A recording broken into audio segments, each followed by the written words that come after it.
isi yose yacitse urondogoro bitewe n'ibyo urukiko rw'ikirenga rushinzwe imanza n'ubucuruzi bwo mu Burusiya bwatangaje. Kuri Leta Zunze Ubumwe za Amerika ndetse n'ikigo cyabo benshi bakesha ubumenyi icyo twita Google cyangwa se Google. Umva ko nawe bisobanuye. Uri kureba iyi mibare ku screen yawe ni andisiriyoni 2, ni 2 ukurikiwe n'amazeru 36. Iyo niyo ngano Uburusiya bwaciye Google, amarubura angana na andisiriyoni 2. Aya tuyashize mu madolari ya Amerika yaba ari desiriyoni 20. Ubwo akaba ari 2 ukurikiwe n'amazeru 38.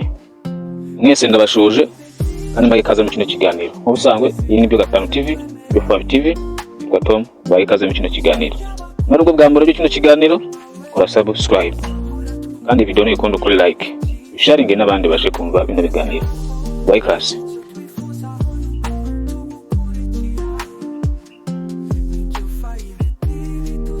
Abahanga ku isi yose bakomeye bamenuje mu by'imibare bari gutumirwa bagira ngo basobanure neza iby'imibare kuko imibare ntisanzwe ntago isanzwe yumvikana kugira ngo basobanure neza iby'ingano y'amafaranga.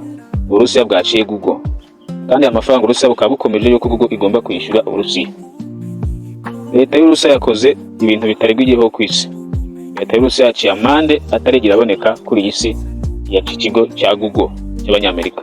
Ibyo bintu bifate nk'ibyoroshye kuko abayobozi babwo nka Sergei Mikhailovich na Lawrence Edward Tundai Pichai, aba bayobozi nabo ubwabo ntabwo bari bumvisha icyo bakora kuko Uburusiya bwabohereje baruwa ibabwira ko nibatishyura mu gihe cy'amezi cy'ukwezi amafaranga azajya yikuba 2. Ubundi se Google aya mafaranga izayishyura ariko se undi yayakura yayabona? Bugize cyakabaza Perezida Putin kamara ati se mushuti wanjye kubera iki waciye amafaranga Google menshi cyane kubyo niyo wateranya umumbe wose amafaranga ataboneka wabitewe n'iki? Icyambere nambere abanza aho kwiyama tige ntago ndi shuti yawe nubwo ndi mugenzi wawe, ndi perezida wa Federasiyo y'Uburusiya kandi ngomba guharanira inyungu z'Uburusiya n'abagize Uburusiya. Rero abikremure nabo bari guseka cyane bavuga bati use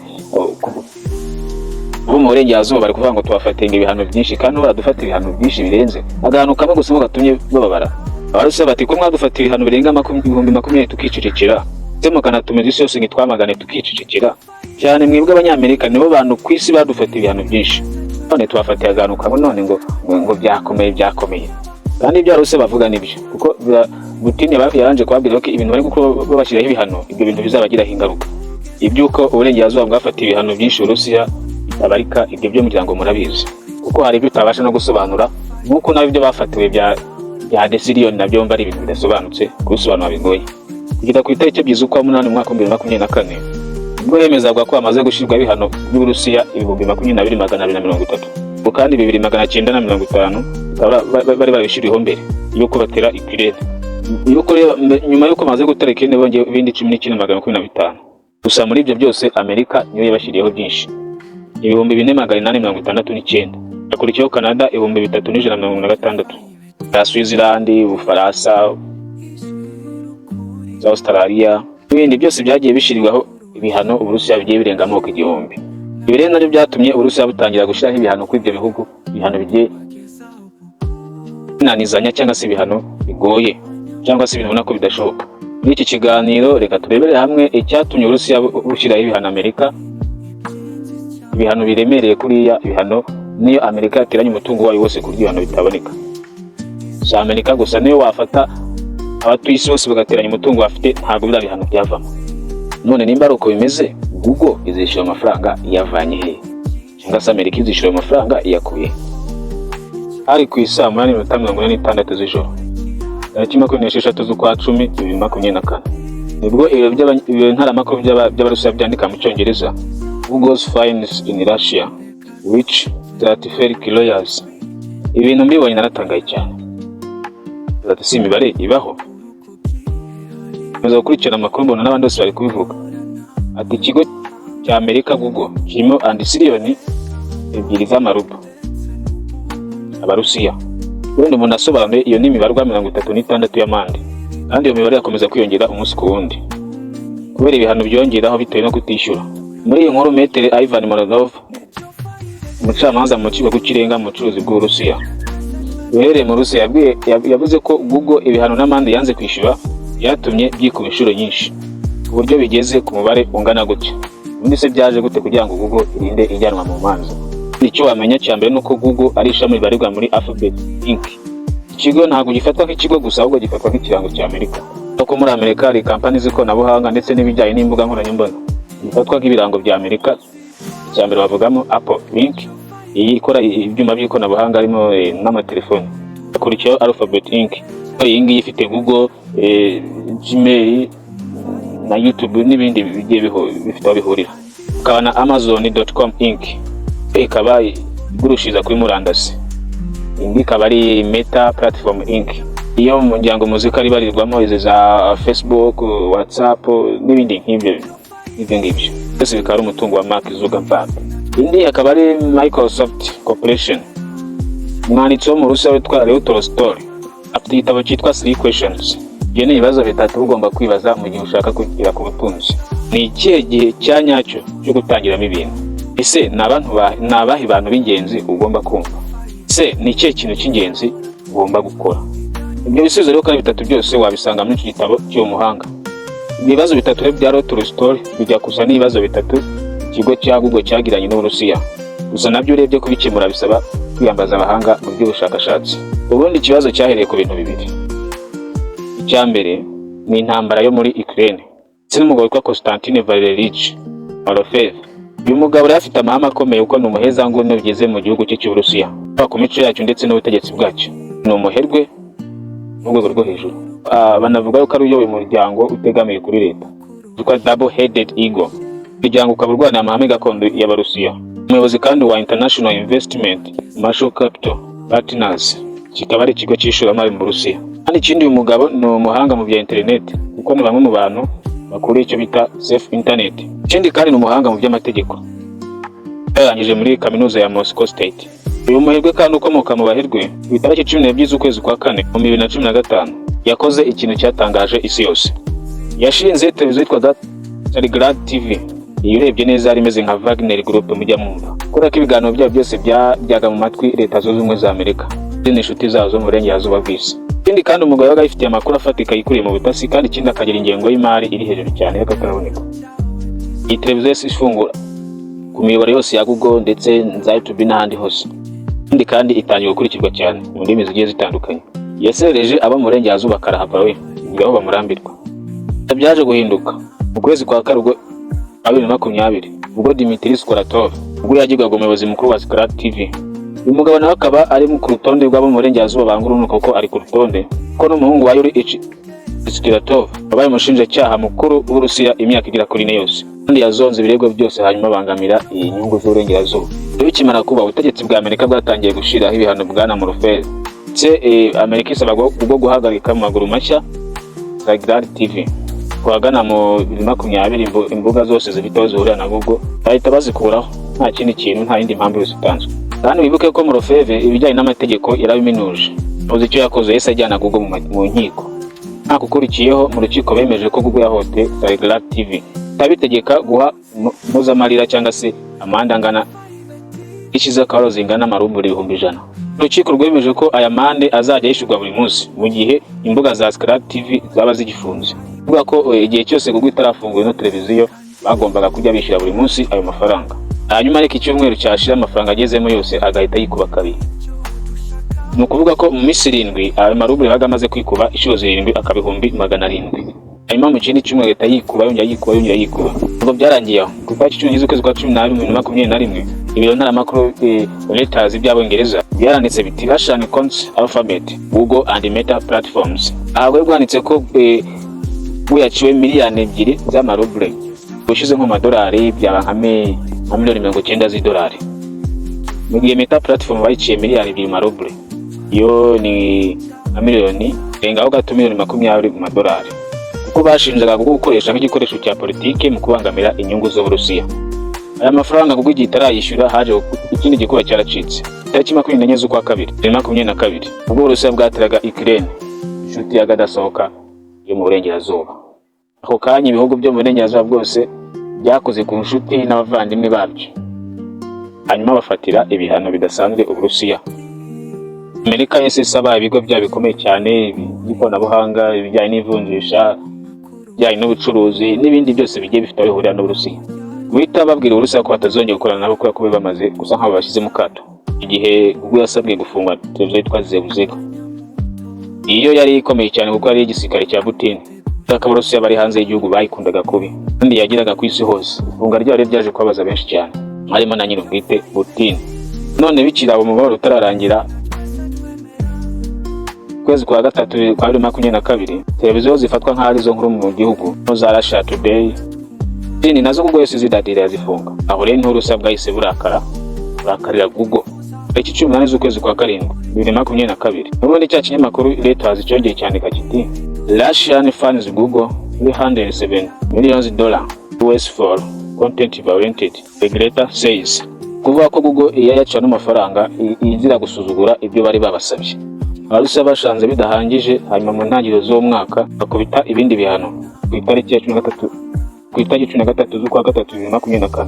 Bw'ibiro ntaramakuru by'abanyaturukiya Anadolu Agency, ibigo rutura y'itangazamakuru 12 kugerekaho na channel zisanzwe 1000 na video zirenga 15,000 zose zituruka mu Burusiya cyangwa se n'ahandi hose. Aba bivuga neza mu Moscow byose byafunzwe na Google. Izo channel n'ibyo bigo byose byahise bitwara Google mu nkiko. Abacamanza nabo si ugushiraho ibihano kandi bagira babashizeho n'ibyo babifatiye imbere. Ubwikube kandi nabwo bwabarwaga ku kinyamakuru cyose cyatsinze Google. Kuva intambara yo muri Ukraine yatangira, ibyo byose byagendaga byikuba kugeza mu mwaka wa 2024 ubwo yari igeze amafaranga agira muri miliyoni 13 amaruble. Si ibyo gusa, ku itariki 29 z'ukwezi kwa 10 2024 ejo bundi urukiko rwanzuye ko Google igomba kwishyura ikiranyamu cyose kingana amaruble miliyoni 2. Ubundi mu buryo bwo kubara ibintu hari imibare itagikoreshwa mu bintu bisanzwe, ko nta bintu wenda bihari byo korwa kujya kuba umubare. Ubundi imibare igenda irutanywa bitewe n'indi mibare igenda iri inyuma. Rero tuzi ko kuva ku gihumbi ujya kuri miliyoni bongeraho 0.3 ubundi zikaba 6. Wafata miliyari ikaba ari 1 ugashyiraho amazeru 9. Hanyuma tukajya kuri triliyoni ufata rimwe ukongeraho amazeru 12. Kuva kuri triliyoni kujya and triliyoni ukaba kunyura kuri kadiliyoni ifite 0.15, triliyoni ifite 0.18, triliyoni ifite 21, triliyoni ifite 24, triliyoni ifite 27, triliyoni ifite miliyoni 30, triliyoni ifite 36. Ukabona triliyoni ifite 0.36. Kuko nimba Google yaciwe triliyoni ebyiri z'amaruble, bikana ko ari gufata kabiri ukagereka ugashyiraho amazeru 36. Uyavunje mu madolari y'amanyamerika byitwa triliyoni 20. Inyuma yo 20 ukongeraho 0.36. Nanone ntabwo ari imibare iriho yonyine gusa, hari n'indi iyiruta. Harimo n'indi za triliyoni, triliyoni, komeza ugenda wongeraho amazeru 3 buryo ugera kuri santiliyoni. Santiliyoni ufata rimwe ugashyiraho amazeru 306. Naho usanga bavuga yuko ari izina rya Google rivuga umubare munini. Gusa ariko hari ubundi buryo bavugamo umubare uruta iyindi mu magambo ziliyoni. Gusa uwo ni umubare utigeze utangazwa ingano yawo. Kuko ushobora kuvuga ibintu byinshi ariko ntuvuge ingano yabyo, ukavuga ko ari ibintu byinshi cyane gusa. Nk'uko rero tumaze kwibona desiliyoni ikaba amazeru 36 n'amafaranga atarigeze abaho cyangwa se ngo yigere atungwa n'umuntu hano ku isi. Uburyo niyo wateranya ubutunzi bw'isi ifite uyu munsi ntabwo bwaboneka, ntabwo yagira kuri ayo mafaranga. Kubera ko ikigega cy'imari ku isi IMF cyemeza ko kugeza ubu ngubu biza ko uteranyije ibicuruzwa byose byo ku isi bifite byura triliyoni 110. Bivuze yuko nubwo isi yose yakiteranya ikaguriza Google itabona icyo yishyuye Abarusiya. Ubundi se amafaranga ninde ugeze yatunga kuri isi cyangwa se ntiyigize agaragara? Ubundi se ni iki cy'agaciro Google yatanga cyava mu mafaranga? Umuntu wese wumvise inkuru yibaza niba ibyo bintu bishoboka. Abandi bati si ibintu bibaho. Wibaza nimba hari itegeko ryageze ibihano kuri runo rugero. Ibi byatuma umuntu yibaza ati mbese ibi bihano byose Uburusiya bwaciye Google isi ibihano byemewe n'amategeko? Yego. Ibintu Abarusiya basa nkaho babyiteguye kera rwose, bagira ngo bumvishe ibihugu byo mu burengerazuba. Bino bigo by'itangazamakuru nka bya Facebook, bya Google n'ibindi bigiye bishamikiyeho bikoze nabo mu itegeko rwaka gukumira amakuru y'ibihuha, kugenzura cyangwa se no gukumira amakuru yose ajyanye n'itumanaho, itangazamakuru cyangwa se urusobe rw'urubuga rw'inkoranyambaga. Nibyo rwose kuko ibihugu bigiye bikomeye bikoresha itangazamakuru mu gucengeza gucengeza amatwara ryabo, bayobya rubanda rw'isi ndetse nabo bashaka ko baba bashaka gucurikisha n'ibindi bihugu bitagira icyo bivuga.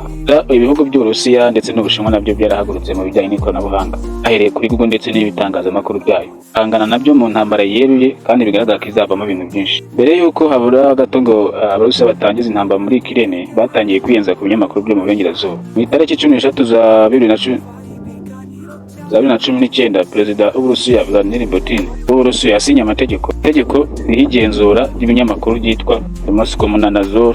Umwarimu w'amateka muri California, Associate Professor Chua, yabwiye BBC yuko umwami Masamusa yagize ubutunzi ntagereranywa. Yari hari mu bwami bwa Mali mu burengerazuba bwa Afurika hagati y'1280 n'1337. Utunze za zahabu nyinshi cyane utashobora kubara. Abanyamateka bavuga ko ushobora kuri muri za miliyari 400. Ubwo ni ubutunzi utasobanura neza. Ari abo twabonye babigeranya mu mafaranga y'iki gihe, babonye ko ari tiriyoni 5 z'amafaranga ya none. Naho mu gihe umwami wa Roma Augustus Caesar bwa muri tiriyoni 4.6, aho z'Ubushinwa hambere akamoza inyuma tiriyoni 4.7. None wafata ubwo butunzi bwose ukabuteranya ntabwo bwagera kuri icyo kigero Uburusiya bwaciye guko. Hari undi mugabo witwa Salomon, bavuga ko yatunze zahabu nyinshi cyane ko zijya mu 500. Somye muri Bibiliya mu gitabo cya kabiri cyo ku ngoma igice cya 9:13 avuga ati, izahabu yajyaga kwa Salomo mu mwaka 362 yashizeho izabazaga abami bose twari mu gihugu hose, yajyaga bazana Salomo izahabu n'ifeza. Utazi igipimo bita itarano n'ikigero cy'igipimo bakoreshaga hambere mu bwami cyangwa se n'isirimuka rya Babuloni mu gihe cya mbere, izahabu mu 1795.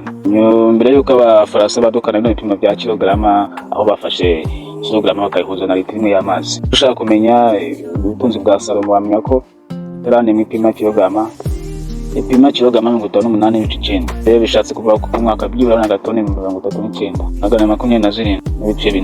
Ndi ukibuka ko yategetse imyaka 39 kuva muri 970 imbere ya Yesu yeza muri 931, ko byibura ashobora kuba yakusanyije toni imwe miliyoni 520,968 n'ibice 6. Ibi rero bituma bemeza ko byibura Salomon yatunze tiriyoni 2.1 ubaze mu madolari ya Leta Zunze Ubumwe za Amerika. Ko byibura toni imwe yazaba ishobora gukosha 34 z'amadolari ya Amerika. Biro kujyana n'amafaranga twe twayageza ku kigero amafaranga Uburusiya buri kubaza Google, byibura byadusaba ko twakuba inshuro miliyari 10 inshuro miliyoni za kugukuba tiriyoni. Ushobora kuba wumva ko ari ibintu bicanganye. Yewe ni byinshi twavuga kuri aya mafaranga Uburusiya bwaciye Google. Ubundi se amafaranga Google izayabona? Ese nuko twabonye ko no bateranya abatuye isi bose amafaranga ataboneka. Ese nataboneka bizagenda gute? Byose reka tubitega amaso.